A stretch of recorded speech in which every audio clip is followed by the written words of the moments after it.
దేవుని పరిశుద్ధ నామానికి మహిమ కలుగును గాక. దేవుని వాక్యాన్ని మనం ధ్యానం చేసుకుందాం. రాజులు 2వ గ్రంథం 2వ అధ్యాయము 19, 20, 21 వచనం, 22 వచనాల వరకున్న భాగం. అంతటా ఆ పట్టణపు వారు, ఈ పట్టణమున్న చోటు రమ్యమైనదని మా ఏలినవాడవైన నీకు కనబడుచున్నది, కానీ నీళ్లు మంచివి కావు, అందుచేత భూమియు నిస్సారమై ఉన్నదని ఎలీషాతో అనగా, అతడు క్రొత్త పాత్రలో ఉప్పు వేసి నా యొద్దకు తీసుకొని రండి అని వారితో చెప్పెను. వారు దానిని తీసుకొని రాగా, అతడు ఆ నీటి ఊట యొద్దకు పోయి అందులో ఉప్పు వేసి, యెహోవా సెలవిచ్చినదేమనగా, ఈ నీటిని నేను బాగు చేసి ఉన్నాను గనుక ఇక దీని వలన మరణము కలగకపోవును, భూమియు నిస్సారముగా ఉండదు అని అనెను. కాబట్టి నేటి వరకు ఎలీషా చెప్పిన మాట చొప్పున ఆ నీరు మంచిదై ఉన్నది. ఇది ఒక సంఘటన. ఈ ప్రాంతంలో దైవ సేవకుడైనటువంటి ఎలీషా పరిచర్య ప్రారంభించిన మొదటి దినాలు, ఎలీషా పరిచర్య ప్రారంభించిన మొదటి దినాలు, ఏలియాతో పరిచర్యను కొనసాగించినప్పుడు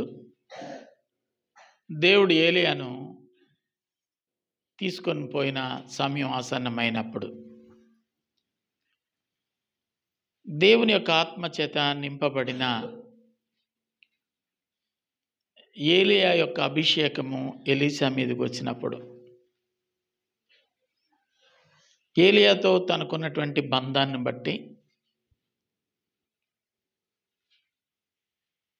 ఏలియా తన వద్ద నుండి దేవుడు తీసుకొని పోతున్నాడు అనేటువంటి విషయం ఎలీషాకు అర్థమైనప్పుడు తన గురువుగారిని విడిచిపెట్టడం ఇష్టం లేక ఎక్కడికి వెళితే అక్కడికే వెంబడించడం ప్రారంభించాడు. అలాగ బేతేలుకి దేవుడు నన్ను వెళ్ళమన్నాడని ఏలియా గారు చెప్తే నేను కూడా వస్తానన్నాడు.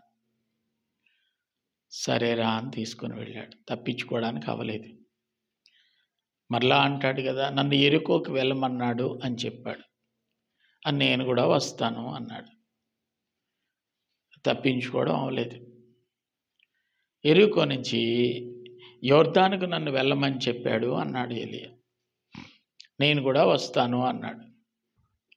కానీ ఇలా ఎన్ని సాకులు చెప్పి తప్పించుకోవడానికి ప్రయత్నించిన ఎలీషా మాత్రం తన గురుగారిని విడిచిపెట్టడానికి ఇష్టపడలేదు. ఇలా ఉండగా దేవుని యొక్క సమయం అయినందువలన ఒక ప్రత్యేకమైనటువంటి అగ్ని వారి మధ్యలోనికి దిగి వచ్చి వారిని వేరుపరిచినట్లుగా ఈ భాగంలో మనం చూస్తాం. ఆ విధంగా ఏలియా కొనుపోబడ్డాడు. ఎలీషా యోర్దానులోనే ఉండిపోయాడు. యోర్దానులో ఉండిపోయిన తర్వాత ఇప్పుడు ఒంటరి వాడను అనుకున్న తరుణంలో, ప్రతిదానికి ఏ సమస్య ఎదురైనా నా గురువుగారు ఆలోచనకర్తగా ఉండేవారు అని దిగులుతో, ఇప్పుడు ఆయన లేడే అనేటువంటి దిగులుతో బాధపడుతున్నటువంటి ప్రారంభ దినాలవి. ఆ దినాల్లో జరిగిన సంభవమే ఇది. అక్కడ చాలామంది శిష్యులు ఎలీషా చుట్టూ కమ్ముకొని ఉన్నారు. వాళ్ళతో పరిచర్య జరిగించాలి. ఆ ఊరు తనకి కొత్త. అక్కడ అప్పటికే ఆ పరిచర్యలో కొనసాగుతున్నటువంటి శిష్యులు వాళ్ళు చెప్పిన మాట ఏంటంటే, అయ్యగారు సిటీ చూపిస్తాం రండి అన్నారు. సరే, ఇంట్లో అలా కూర్చొని విచారించే కంటే కొంచెం సిటీ వాళ్ళతో పాటు చూసొద్దామని బయలుదేరారు. అప్పుడు వారు చెప్తున్న మాట, ఈ పట్టణం చాలా అందంగా ఉన్నట్లుగా మీకు కనిపిస్తుంది, కానీ ఈ పట్టణానికి ఒక విషాదం ఉంది. చూడటానికి రమ్యమైన పట్టణం. వారు చెప్తున్న మాట ఏంటండి? రమ్యమైన పట్టణం, అందమైన పట్టణం. మన దేశంలో పల్లెలు ఉన్నాయి, తండాలు ఉన్నాయి, గ్రామాలు ఉన్నాయి, అలాగనే పట్టణాలు కూడా ఉన్నాయి, నగరాలు పట్టణాలు ఉన్నాయి. అయితే మన ఆంధ్రాలో చూడదగ్గ పట్టణం ఏదైనా ఉంది అంటే పలానా పట్టణం అని చెప్తాం. మన దేశంలో చూడదగ్గ పట్టణం ఏదైనా ఉంది అంటే పలానా దేశం అని పలానా పట్టణం అని చెప్తాం. అక్కడ వీధి దీపాలు, రోడ్లు, అక్కడ ఉన్నటువంటి వనరులు, వసతులు, ప్రజా జీవన విధానం ఎంత చక్కగా ఉందో అని చెప్తారు. కొన్ని దేశాల్లో రోడ్డు మీద ఎక్కడ చెత్తకాయితం కనిపించదు, కనిపిస్తే వెంటనే ఫైన్ పడుతుందంట. వాళ్ళకి ఎవరు ఉండరు, పోలీసులు ఉండరు, ఎవరు ఉండరు, పట్టుకునే వాళ్ళు ఉండరు. అది ఏ వెహికల్ నుంచి పడిందో, ఏ వ్యక్తి పడేశాడో ఎక్కడికక్కడ సీసీ కెమెరాల్లో చూసి కేసు వాళ్ళ మీద ఫైల్ అవుతుంది. అందువల్ల ప్రతి ఒక్కరు చాలా జాగ్రత్తగా, ఆ పట్టణం చాలా చక్కగా, సుందరంగా, అందంగా ఉంటుందన్నమాట. వీధి రోడ్లు, వీధి దీపాలు, షాపింగ్ కాంప్లెక్స్లు, ఇవన్నీ చాలా చక్కగా కనబడుతూ ఉంటాయి. అటువంటి పట్టణం వెళ్ళాలి, చూడాలి అని అనిపిస్తుంది. చాలా కాలం క్రితం హైదరాబాద్ వెళ్తే బాగుండును అనిపించింది. వెళ్ళిన తర్వాత ఇంకెప్పుడు వెళ్ళకూడదు అనిపించింది. ఆ ముందు కారోడు వెళ్ళడు, వెనకాతలోడు ఆగడు. నేను అడిగాను, కొత్త కారే కదా ఇన్ని నత్తలు ఉన్నాయి ఏంటంటే, నత్తలు లేకపోతే ప్రమాదం, కానీ ప్రతి కారుకి డ్యామేజ్లు ఉంటాయని చెప్పారు. ఇంకా ఢిల్లీ, మైసూర్, బెంగళూరు ఇలా చూస్తే చాలా చాలా సిటీలు ఉన్నాయి. ఒక్కొక్క దానికి ఒక ప్రత్యేకత ఉంటుంది. ఈ సిటీ ఎరికో పట్టణం. ఎరికో పట్టణం చక్కగా ఉండడాన్ని చూసి ఇది రమ్యమైన పట్టణం. ఏంటండి? రమ్యమైన పట్టణం. కానీ ఈ పట్టణంలో ఒక విషాదమైనటువంటి అంశం ఉంది. ఏమిటో తెలుసా? నీళ్లు మంచివి కావు. దానివల్ల భూమి చౌడుదేరిపోయింది, పంటలు పండడానికి పనికిరాదు, నిస్సత్తువ. ఈ కారణంగా అనేక మంది చనిపోతూ ఉన్నారు. 3 విషయాలు చెప్పారు. ఏంటండి? చూడటానికి మంచిదే కానీ నీళ్ళు మంచివి కాదు. దానివల్ల భూమి సారాన్ని కోల్పోయింది. 3వది ఏంటంటే అధికమైన మరణాలు కలుగుతూ ఉన్నాయి. నిస్సారమైన భూమి, పంటలు లేవు, త్రాగడానికి నీళ్ళు లేవు. మరి వాళ్ళు ఎలా అంటే కొనుక్కుంటున్నారేమో. చాలా దేశాల్లో మంచినీళ్ళు దిగుమతి చేసుకుంటారు. ఇప్పుడు కూడా వివిధ రకాలైన కంపెనీలు పట్టణాల్లో ఉండటం వల్ల, దాని నుంచి విడుదలైన వ్యర్థాల వల్ల భూమిలోనికి అవి చొచ్చుకొని పోయి బావిలో నీళ్లు కలుషితమై త్రాగితే వివిధ రకాలైన వ్యాధులు రావటాన్ని మనం చూస్తాం. అక్కడెక్కడో ఉద్దానం, శ్రీకాకుళం దగ్గర నీళ్లు తాగిన వాళ్ళందరికీ ఎముకలు నులుచుకుపోవటం, వివిధ రకాలైనటువంటి అవిటితనాలు రావటం, ఇవన్నీ చూసాం. గత ప్రభుత్వం వాళ్ళకి మంచినీళ్ళ కోసం ఒక చక్కటి పథకాన్ని ఏర్పాటు చేసి కొన్ని వేల కోట్ల రూపాయలతో మంచినీళ్ళు, త్రాగునీటి సదుపాయం కల్పించింది. కిడ్నీ బాధితులు, అక్కడ ఆ నీళ్లు తాగినటువంటి వాళ్ళకి ఏమవుతుందటండి? కిడ్నీ పాడైపోతూ ఉంటుంది, కిడ్నీ సమస్యలు అధికంగా. అలాంటి పరిస్థితులు ఈ ప్రాంతంలో ఉన్నట్లుగా చెప్పారు. ఒకటి, నీళ్లు మంచివి కావు. 2 భూమి సారము లేదు. 3 మరణాలు అధికంగా ఉన్నాయి.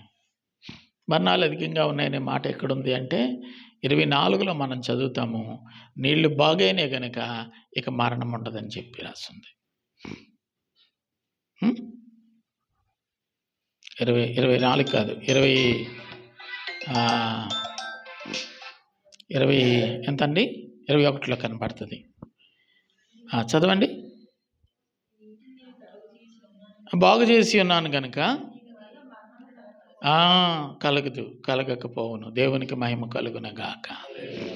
దీనివల్ల మరణము కలగకపోవునని ప్రస్తావించాడంటే అక్కడ మరణాలు అధికంగా ఉన్నాయని అర్థం. ఈ పరిస్థితి చేదైన అనుభవం. కొత్తగా సేవలోకి వచ్చాడు.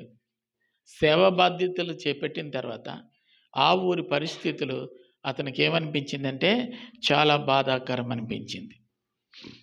ఈ టైంలో మా గురువుగారు ఉంటే ఈ సమస్యకు పరిష్కారం దొరుకును, మనసులో ఆలోచనలు పుట్టొచ్చు. కానీ గురువుగారు తన మీదకి పంపించిన అభిషేకం ఏ మాత్రం కూడా ఆలోచించనీయకుండా అద్భుతమైనటువంటి ఆలోచన అతని హృదయంలో పుట్టించింది. వెంటనే తను చెప్పిన మాట ఏమిటంటే, కొత్త పాత్ర ఒకటి తీసుకొని రమ్మని. అందులో ఏం చేయాలటండి, ఉప్పు వేసి పట్టుకొని రమ్మని చెప్పాడు. పాత పాత్రల పనికిరావు, క్రొత్త పాత్ర.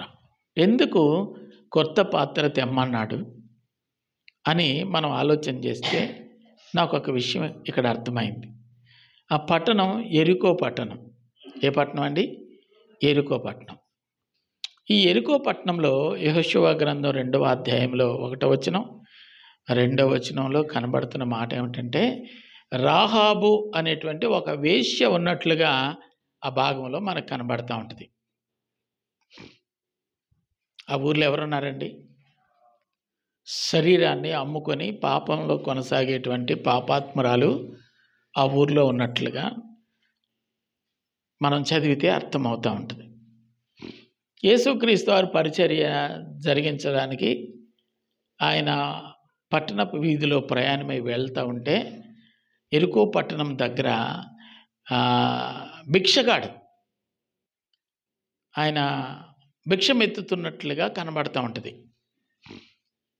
అక్కడ ఏమున్నట్లుగా మనం అర్థం చేసుకోవాలి? పేదరికం ఉన్నట్లుగా అర్థం చేసుకోవాలి. అంగవైకల్యంతో ప్రేమ చల్లారిపోయి కడుపును పుట్టిన బిడ్డల్ని రోడ్డుని విడిచిపెట్టేసి ఇక భిక్షమెత్తుకోవడానికి పంపించేసిన దుస్థితి అన్నమాట అండి. గుడ్డి భిక్షగాడు ఎరుకో పట్టణపు పొలిమేరలో భిక్షమెత్తుకున్న ఆనవాళ్ళు మనకు కనపడుతూ ఉంటాయి.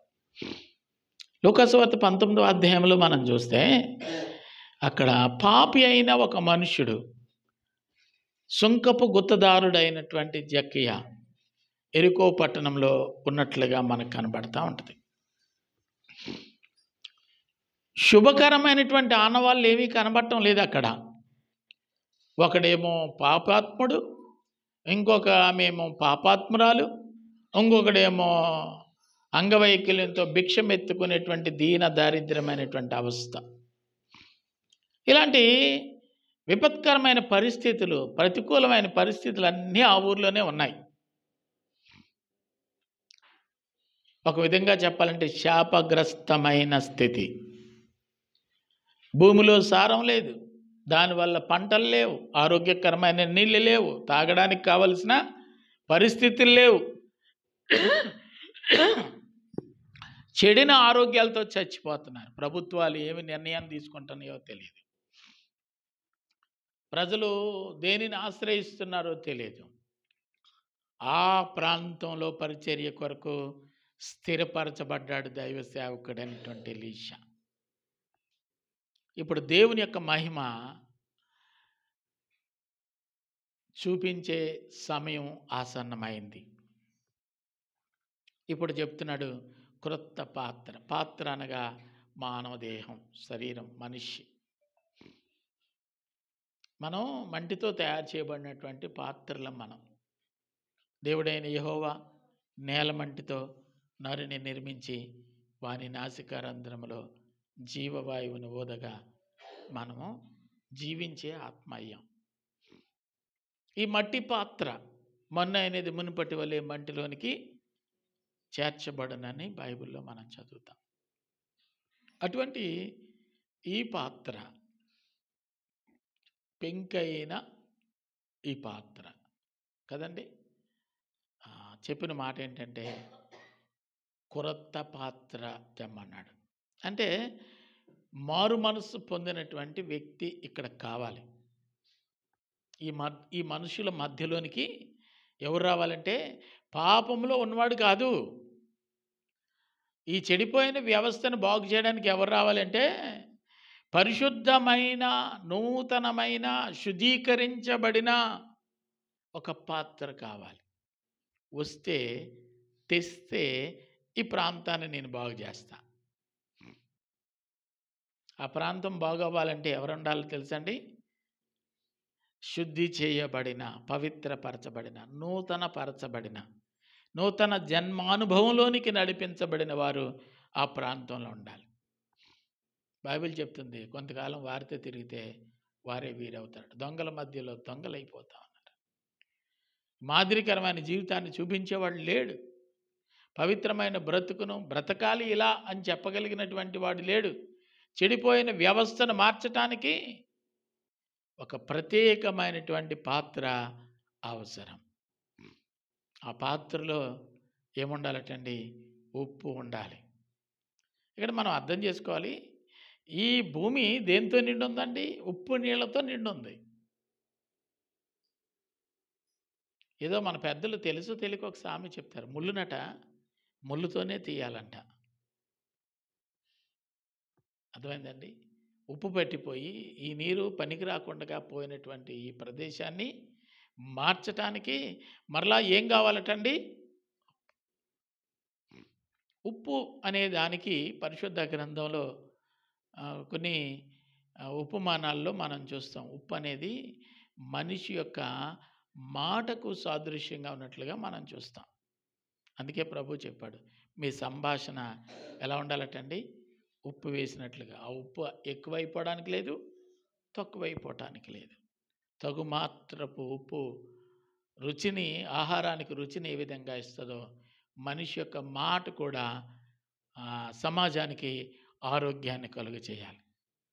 అందుకే ప్రభు చెప్పాడు, బడబడబడబని ఊరిక మాట్లాడుతూ ఉంటారు, విస్తారమైన మాటలలో దోషం ఉంటుంది. మన సంభాషణ ఎలా ఉండాలండి? ఆరోగ్యకరంగా ఉండాలంటే ఉప్పు కడవడంతా ఆహారంలో చిటికిటంత ఉప్పు వేస్తాం. కానీ శరీరమే ఉప్పు అయిపోతే షుగర్ ఎంతమందికి ఇష్టం? షుగర్ ఎంతమందికి ఇష్టం? నాకు బాగా ఇష్టం. ఇస్తరానికి ఇంకా బాగా ఇష్టం. మా చిడిగమ్మలు ఇస్తాక ఇంకా బాగా ఇష్టం. అప్పుడు మనం చచ్చిపోయేటప్పుడు 5 రోడ్ల జంక్షన్ దగ్గర ఆగి ఆ బడ్డీ దగ్గర స్వీట్గా చూస్తే మనసు లాగేసేదట. కొనుక్కొని జిలేబీ అక్కడే తినేసి వచ్చేవాడు. మళ్ళీ నర్సీపట్నం వెళ్ళేదాకా దగ్గుతానే ఉండేవాడు అనమాట.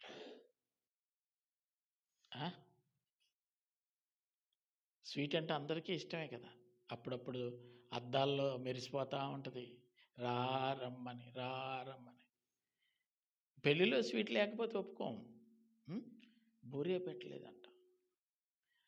స్వీట్ అంటే అందరికీ ఇష్టమే, కానీ అది ఎలా ఉండాలంటే మితమైనదిగా ఉండాలి. నా ఒళ్ళే స్వీట్ అయితే ఇంక నాకు బతికి ఇంక దానికి ఇంకా కాజేయ పెడితేమే, హల్వా పెడితేమే. ఆ ఊరు అలాగే ఉంది. ఏ ఊరు అలా ఉందండి? అదంతా ఉప్పుతోటే నిండిపోయి సారం కోల్పోయి ఏమండి నిస్సత్తుగా ఉంది. బోరు తీసిన ఉప్పే, ఏమండి నుయ్యి తవ్విన ఉప్పే, ఇక ఉప్పు ఉప్పు ఉప్పు ఉప్పు పెట్టేసి భయంకరమైనటువంటి అవస్థలు ఉన్న ఆ ప్రదేశాన్ని కాపాడడానికి దేవుడు ఏం చేయమన్నాడండి? క్రొత్త పాత్ర ఒక్కటి తీసుకొని రమ్మన్నాడు. చదువుదాము. ఎహెజ్కేలు గ్రంథం 47:11లో కూడా ఒక మాట అనుబంధంగా కనబడుతుంది. తీసి త్వరగా చదవండి. ఎహెజ్కేలు గ్రంథం 47:11.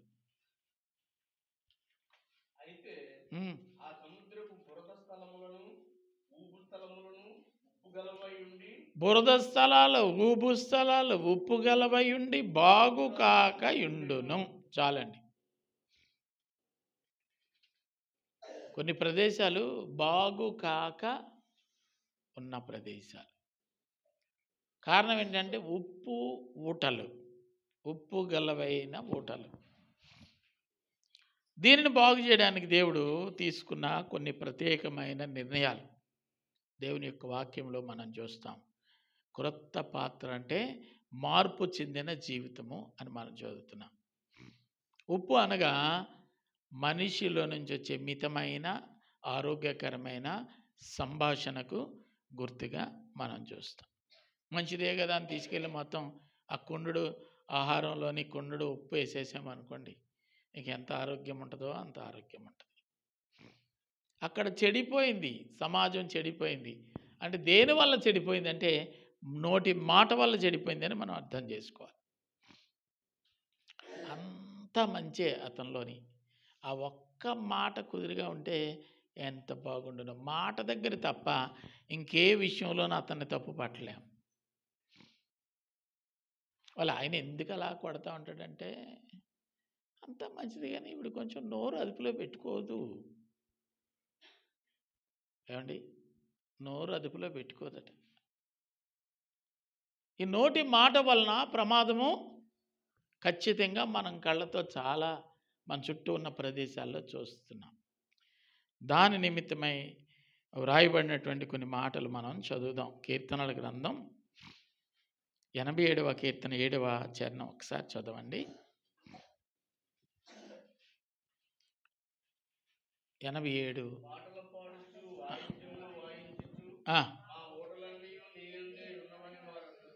దేవునికి మహిమ కలుగునుగాక. ఈ చెడిపోయిన అవస్థలో ఉన్నటువంటి ప్రాంతపు వారు మార్పు చెందితే, మారు మనస్సు పొందితే, దేవునికి సమీపంగా రాగలిగితే వారిని దేవుడు మార్చేసిన తర్వాత వాళ్ళు భక్తులైపోతారట. వాళ్ళు ఏం చేస్తారట అండి? ఆరాధనలు చేస్తూ, పాటలు పాడుతూ, దేవుని స్తుతిస్తూ ఏమని చెప్తారంటే, మా ఊటలు, చెడిపోయిన మా ఊటలు ఇప్పుడు ఎలా ఉన్నాయో తెలుసండి? నియందున్నవి గనుక. చెప్పండి, మా ఊటలన్నీ నియందే ఉన్నాయి. సరెండర్ అవటం అన్నమాట. అది సాక్ష్యం ఇచ్చే అనుభవానికి గుర్తు. సామెతల గ్రంథం 10:11 వచనం, 10వ అధ్యాయము 11వ వచనంలో ఈ విధంగా ఉండడాన్ని చూస్తాం. త్వరగా, నీతిమంతుని నోరు జీవపు ఓట. అమ్మ ఏంటండి నోరు? నోరు నోరు ఎలాంటిదటండి? జీవపు ఊట. అంటే నోటి మాట, నీతిమంతుని మాట వేరు, భక్తిహీనుని మాట వేరు. జీవపు ఊట. మళ్ళీ 13వ అధ్యాయం 14 వచనంలో కూడా కనబడుతుంది. పక్క పేజీ. జ్ఞానుల ఉపదేశము జీవపు ఊట. 18వ అధ్యాయం 4 కూడా కనబడుతుంది, చూడండి. మనుషుని మాటలు లోతు నీటి వంటివి. దేవునికి మహిమ కలుగునుగాక. అంటే మాటలను గూర్చి దేవుడు చెప్తున్న విషయం ఏమిటంటే అవి ఇటువంటివి. ఆ ఊర్లో అదొక్కటే కరువు, అందరూ మంచోళ్ళే. అప్పుడప్పుడు యూట్యూబ్లో చూస్తూ ఉంటాం, రమేష్ ఇల్లు ఎక్కడంటే ఆడెందుకు ఎక్కుతాడు అంటాడు. ఆ ఎదురుగున్న వాళ్ళు అడుగుతాడు, అప్పలాడి ఇల్లు ఎక్కడ అంటే ఆడెందుకు ఎక్కుతాడు అంటాడు. అడిగింది ఏంటి? అప్పలాడి ఇల్లు ఎక్కడా అని అడిగారు. ఆడేం కబురు చెప్తాడు తెలుసు, ఊళ్ళంతా ఎటకారం అంటారు చూసారు, అది. ఆడెందుకు ఎక్కుతాడు అంటే వాడు ఎలా తీసుకున్నాడు దాని యొక్క అర్థం? ఇల్లు ఎక్కడా అంటే ఆడెందుకు ఎక్కుతాడు అని అడుగుతున్నాడు. ఇది అడగడం ఇల్లు ఎక్కడా, ఎక్కుతాడా ఎక్కడా అని కాదు కదా ఇతను అడిగింది. అడ్రస్ అడుగుతున్నాడు. అప్పలాడి ఇల్లు ఎక్కడా అంటే ఆడెందుకు ఎక్కుతాడు. అలాంటి వాళ్ళు ఉన్నారు ఆ ఊర్లో. చెప్తారు కదా, ఇంటి మీద రాయిసి ఈ పెట్టడం అంటారు కదా, కుదురు ఉండదు. కాబట్టి మొత్తం సమాజం అంతా చెడిపోయిందే. చెడిపోయిన సమాజాన్ని ఉద్ధరించే ఒక హాస్పిటల్, బాగు చేసే ఒక కార్ఖానా ఏదైనా ఉంది అంటే అది నీ యందే. వాళ్ళు చెప్పినటువంటి మాట యెషయా గ్రంథం 58:11 కూడా ఒక్క మాట, మేలుకరమైనటువంటి మాట రాయబడి ఉంది. ఒకసారి చూడండి.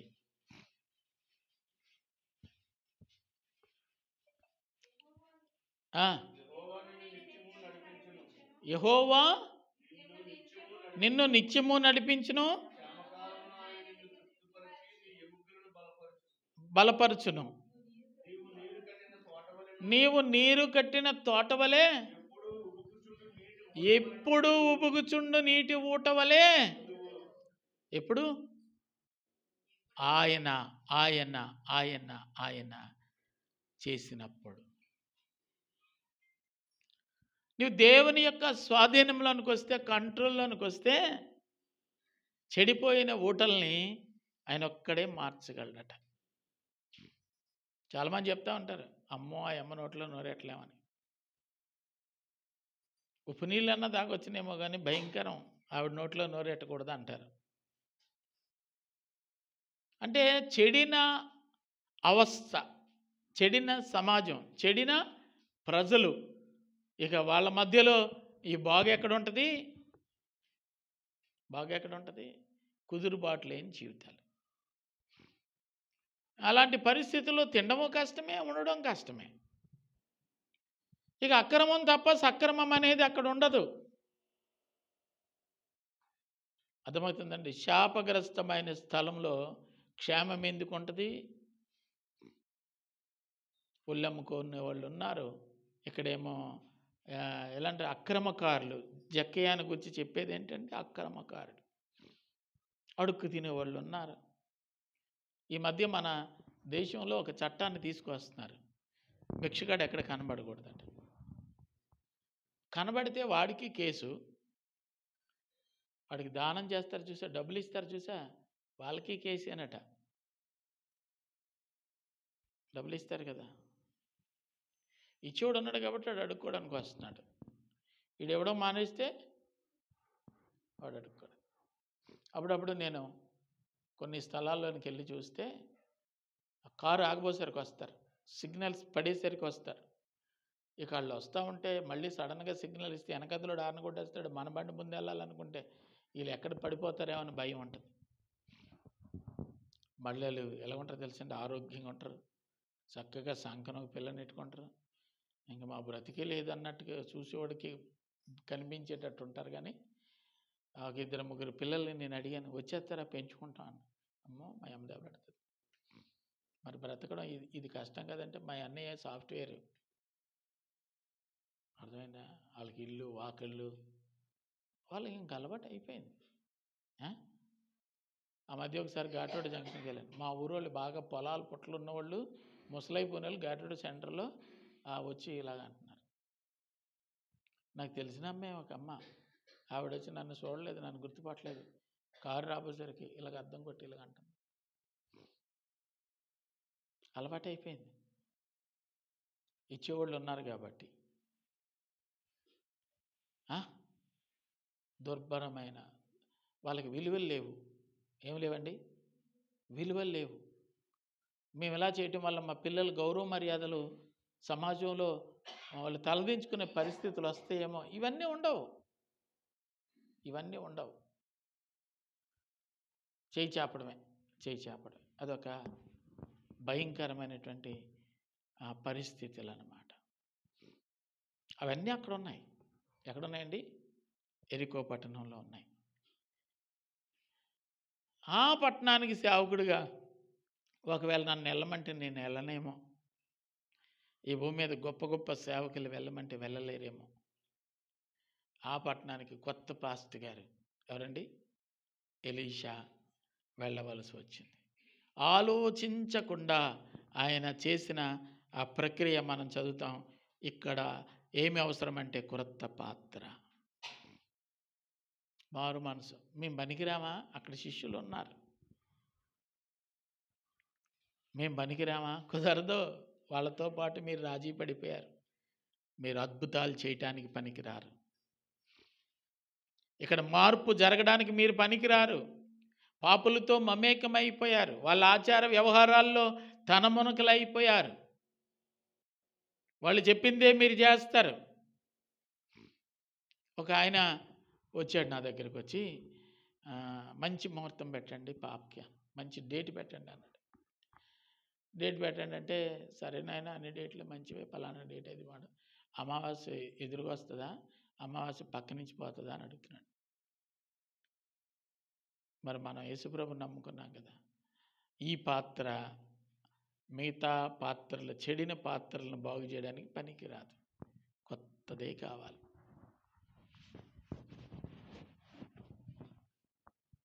అంటే నమ్ముకున్నాం ప్రభువుని, గుడికి వస్తాము, కానీ లోకంలో ఉన్నటువంటి సిద్ధాంతాలన్నీ కూడా ఏది కూడా తప్పనీయకుండా దాన్ని పాటిస్తాం.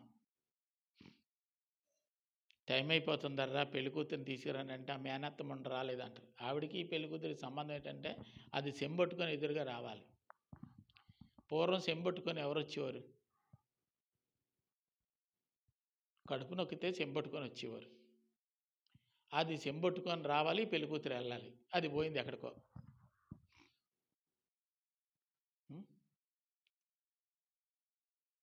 రామ్మా బయలుదేరమ్మా బయలుదేరమ్మా అని మేము తిట్టడం, వాళ్ళని దెబ్బలాడడం, గసరడం. అందుకే పాస్టర్ గారిని ముందు రావద్దని చెప్పాం. ఈయన ఊరిగా పని పడలేకుండా ముందుకు వచ్చేస్తా ఉంటాడు. ఒక కుటుంబం అయితే ఉపవాసం ఉండి ప్రార్థన చేశారంట. పాస్టర్ గారు ఆ ముందు రోజు ఉండకూడదు. మీరు ఎన్ని తల్లకిందులుగా తపస్సు చేసినా నేను మాత్రం ఉంటాను, ఉండి తీరతాను, కుర్చీ వేసుకొని కూర్చుంటాను అన్నాను. నేను అలా అన్నాను. ప్రార్థన మాత్రం మేము చేస్తే దేవుడు అద్భుతం చేయకుండా ఉంటాడా అని ప్రార్థన చేస్తే నాకు ఫోన్ వచ్చింది, వెళ్ళిపోయాను. వాళ్ళ ప్రార్థన దేవుడు ఎంత బాగా విన్నాడో తెలుసా. నేను లేకుండా పోయాను. ఇక చూడండి, డిస్కో బుస్కో డిస్కో బుస్కో, ఆ పసుపు నీళ్ళు, ఆ పసుపు రంగు డ్రెస్సులు, ఆ డ్యాన్సులు, డీజేలు, కితకితలు, కొత్తలో ఈ పాత్రలు ఇంకొక చెడిన పాత్రలను బాగు చేయడానికి పనికిరావు. నవ్వడం కాదు. సమాజాన్ని ఉద్ధరించలేం, మనం క్రీస్తుని చూపించలేం, క్రీస్తు యొక్క మహిమను, పరిశుద్ధతను జనాలకు పరిచయం చేయలేం. ఎలీషా చెప్పాడు, కొత్త పాత్ర ఉండాలి. 99 మంది చెడిపోతే ఆ మధ్యలో ఉన్నాడు, మీరు ఎలా పోతారో పోండి, నేను మాత్రం జీవం కలిగిన దేవుడిని సేవిస్తామని యెహోషువలాగా అనేవాళ్ళు లేరు. ఇక అందరూ అలాగే ఉన్నారులే, మనం అలా లేకపోతే, అందరు నడిచిన దారిలో మనం నడకపోతే పిచ్చోడు అంటారు. కలిసిపోవటమే సమాజంలో. అలా తయారైంది సమాజం. జాగ్రత్త సుమి, నీ వల్ల ఇంకొకరికి మేలు జరిగే విధంగా నీవు పొందిన మార్పు ఇంకొకరికి ప్రయోజనకరంగా ఉండాలి. చెడిపోయిన ఇంకొక స్థలాన్ని బాగు చేయడానికి నీవు అనబడిన ఒక పాత్ర ఉపయోగపడే విధంగా ఉండాలి. అందుకే ఆయన చెప్పాడు, క్రొత్త పాత్ర తీసుకొని రండి. ఆ పాత్రలు ఏముండాలండి? ఆరోగ్యకరమైన ఉప్పు ఉండాలి. అంటే మాటలు మాట్లాడగలిగిన, అది జీవమును గూర్చిన మాటలు సంభాషించగలిగిన వ్యక్తి అక్కడ అవసరం. అది దైవ సేవకుడైనటువంటి ఎలీషా చెప్పినటువంటి మాట. నిర్గమకాండం 30-35లో కనబడుతూ ఉంటుంది. త్వరగా చదవండి.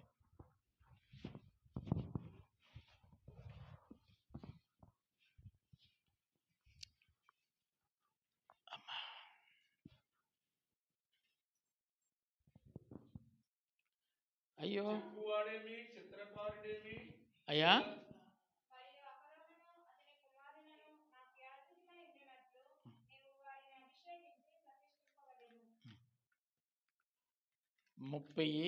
నిర్గమకాండము 30-35.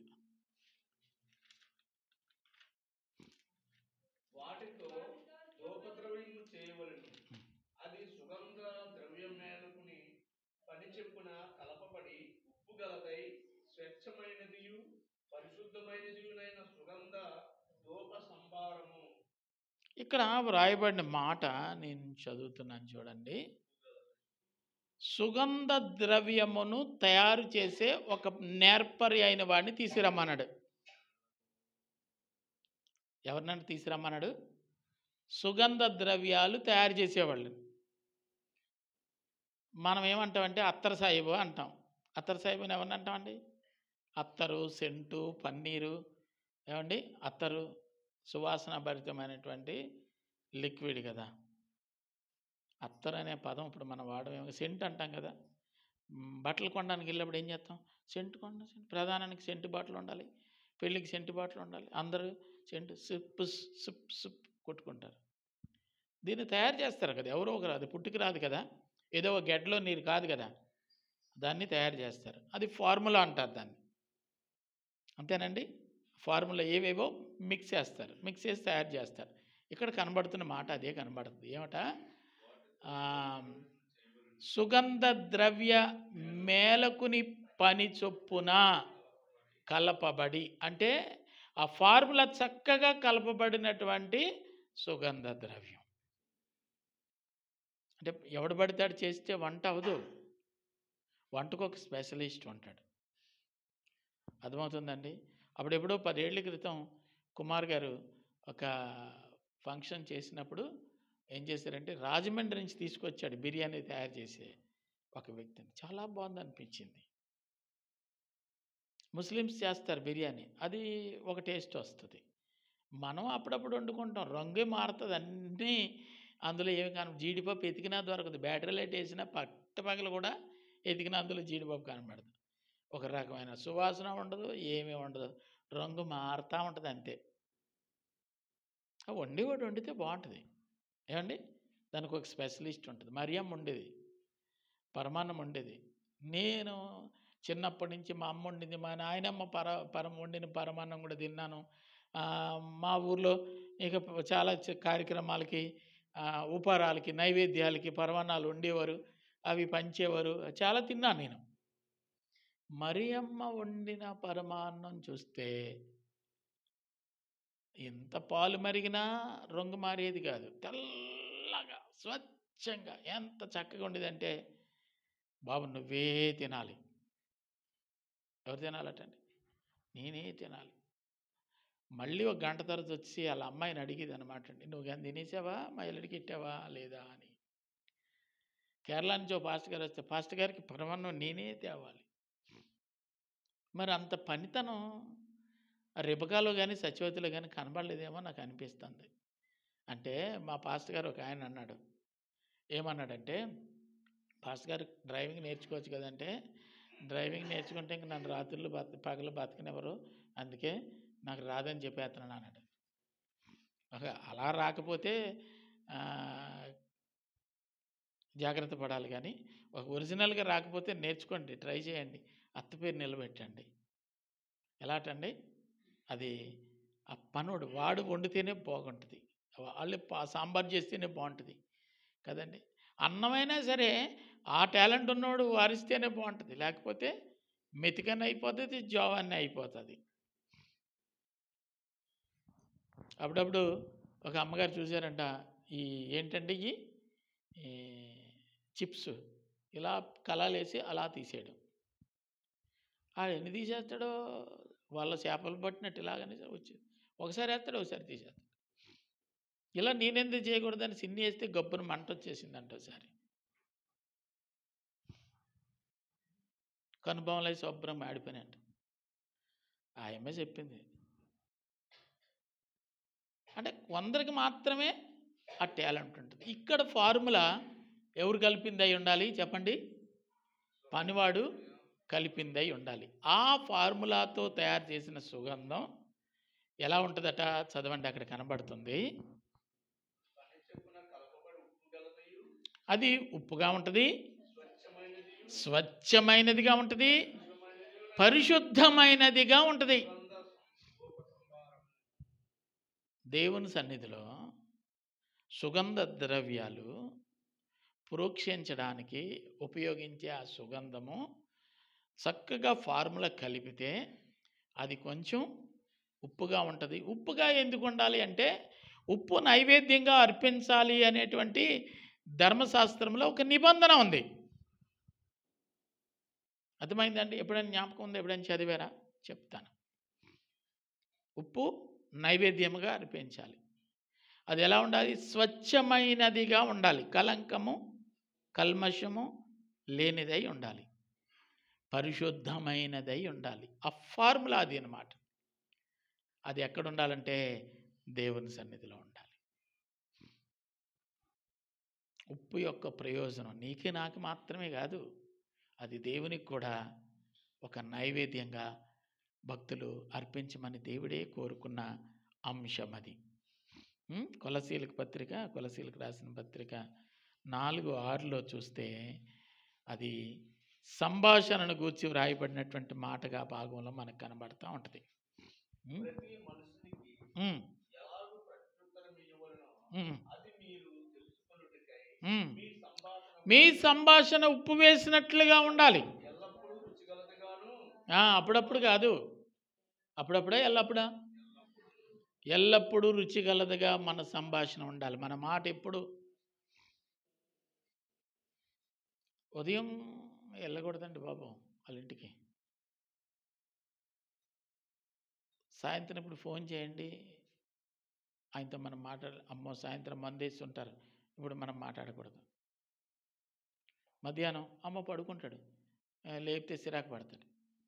అంటే 3 ఇష్టలు అనమాట. ఉదయం ఒకలాగా ఉంటారు, మధ్యాహ్నం ఒకలాగా ఉంటారు, సాయంత్రం ఒకలాగా ఉంటారు. అన్నం తింటే ఒకలాగా ఉంటారు, తినకపోతే ఒకలాగా ఉంటారు. ఈ మూలవ్యాధి మనుషులు అంతేనా? ఇక్కడ వ్రాయబడినటువంటి మాట మనం చదివితే ఎల్లప్పుడూ ఉదయం మాట్లాడినా, మధ్యరాత్రిలో మాట్లాడినా, సాయంత్రం మాట్లాడినా ఇంకా మృదువైనటువంటి సంభాషించే విధంగా మనం దేవుని సన్నిధిలో ఉండాలి. అలాంటోడు చెడిపోయిన వాళ్ళు బాగు చేయడానికి పనికొస్తాడు. బాగు చేయడానికి పనికొస్తాడు. కాబట్టి మనం ఏం చేయాలంటే అటువంటి వ్యక్తిత్వాన్ని అలవాటు చేసుకుంటే ఆ సేవకుడు అనగా ఎవరటండి? ఎలీషా క్రొత్త పాత్రలో ఉప్పు వేయబడినటువంటి ఆ పరికరంతో ఆ ప్రదేశాన్ని ఆరోగ్యకరంగా మార్చేయగలిగాడు. నువ్వు అక్కడవే నీతిగా ఉంటే సరిపోదు, నీ వెనక నీ సైన్యం కూడా ఉండాలి. అక్కడ సేవకుడు ఒక్కడే కాదు, ఇక్కడ సేవకుడు గొప్ప అభిషేకంతో నింపబడినప్పటికీ ఆయన వెనక సైన్యం ఎలా ఉండాలంటే నూతన జన్మ అనుభవంలో ఉండాలి. అది శ్రేష్టమైనదిగా ఉప్పు వేసినట్లుగా సంభాషించగలిగిన జీవవాక్కులు మాట్లాడగలిగినటువంటి అనుభవంలో ఉండాలి. అప్పుడు వారిరువురు ఏకమై ఆ పట్టణాన్ని మార్చడానికి ప్రయోజనకరమైన వ్యక్తులుగా మారుతారు. లేకపోతే ఆ వ్యవస్థ, ఆ వ్యవహారము చెడి భ్రష్టు పట్టిపోయి ఇది ఎక్కడికి తీసుకెళ్ళాలంటే మూలాల్లో పోసాడట అతను. ఊటలకి పోసాడు. చదవండి మరలా అక్కడికి వెళ్తే 2వ రాజుల గ్రంథం 2వ అధ్యాయము.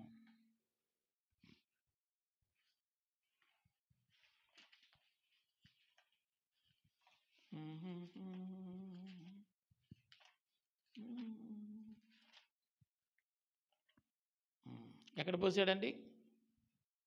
21లో నీటి ఊట యొద్దకు పోయి అందులో ఉప్పు వేసి ఈ మాట చెబుతున్నాడు.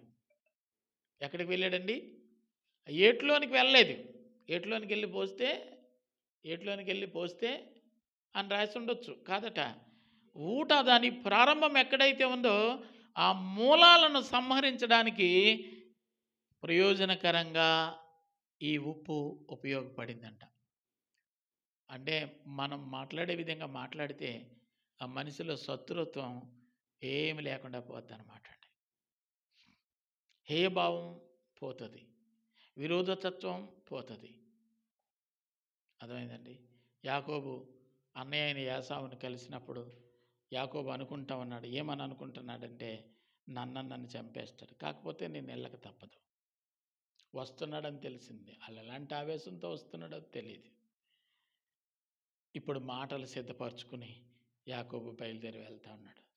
21 సంవత్సరాల తర్వాత తమ్ముడిని చూసినటువంటి యాసావు దగ్గరకు వచ్చి కత్తి కింద పడేసి అమాంతంగా హత్తుకున్నాడు. పీకనులు చంపేస్తాడేమో అనుకున్నాడేమో. వీళ్ళు ఎవరంటే నీ దాసుడనైనా నాకు దేవుడు దయచేసిన పిల్లలు. అంటే నీకంటే నాకు ఆస్తి ఎక్కువ ఉన్నా, అక్కడ విస్తారమైన సంపద నేను సంపాదించుకున్నా, నాకు నీకంటే 4 భార్యలు, లేయా, రాహేలు, దాసి, దీనదాసి, వాళ్ళ పిల్లలు, వీళ్ళ పిల్లలు, 12 మంది సంతానం, గొప్ప కుటుంబం, మందలు, గొర్రెలు, ఆస్తి, ఐశ్వర్యం ఉన్నా నీకు నేను దాసుడను. ఆ మాట ఎంత చక్కటి మృదుత్వాన్ని కలుగజేసిందంటే, నా అధికారానికి డోకా లేదు. తమ్ముడా, ఇంతకాలం నీకు దూరం అయిపోయాను, బాధగా ఉందరా అన్నాడు. బాధేద్దామని వచ్చినోడు ఏమని చెప్తున్నాడండి, నువ్వు దూరం అయ్యావనే బాధగా ఉందరా అన్నాడు. అలా మార్చగలిగింది మాట. మాట మాట ఆ మాట జీవపు ఊట అయి ఉండాలి. అది దేవుని దగ్గర నుంచి వచ్చేదై ఉండాలి. అది మాట్లాడిన మాట నా గుండెల్లో అలాగుండిపోయింది. అది జీవపు ఊట కాదు. అర్థమైందండి? జాగ్రత్త, జాగ్రత్త, జాగ్రత్త. మారిన బ్రతుకులు మార్చడానికి పనికొస్తాయి. నూతన పరచబడిన అనుభవము భ్రష్టు పట్టిపోయినటువంటి వాటిని శుద్ధి చేయడానికి పనికొస్తాయి. ఎలీషా దేవుని సన్నిధిలో చేసిన ఆ ప్రయత్నం నేటి దినాల్లో ఆయన బిడ్డలుగా మన జీవితంలో కూడా నెరవేరినట్టు మారిన మన బ్రతుకులు, నూతనపరచబడిన మన బ్రతుకులు, భ్రష్టు పట్టిపోయినటువంటి బ్రతుకుల్ని, పడైపోయిన బ్రతుకుల్ని, ఇక చావసిద్ధంగా ఉన్నటువంటి బ్రతుకుల్ని జీవం వైపు నడిపించడానికి మనం మారదాం, పవిత్రపరచబడదాం. చక్కటి ఫార్ములాగా, ఆరాధనకు పనికొచ్చే, నైవేద్యానికి పనికొచ్చే ఒక ఫార్ములాగా మనం ఆ పనివాని యొక్క చేతిలో మలచబడ్డానికి సిద్ధపడదాం. తలల వంచి ప్రార్థన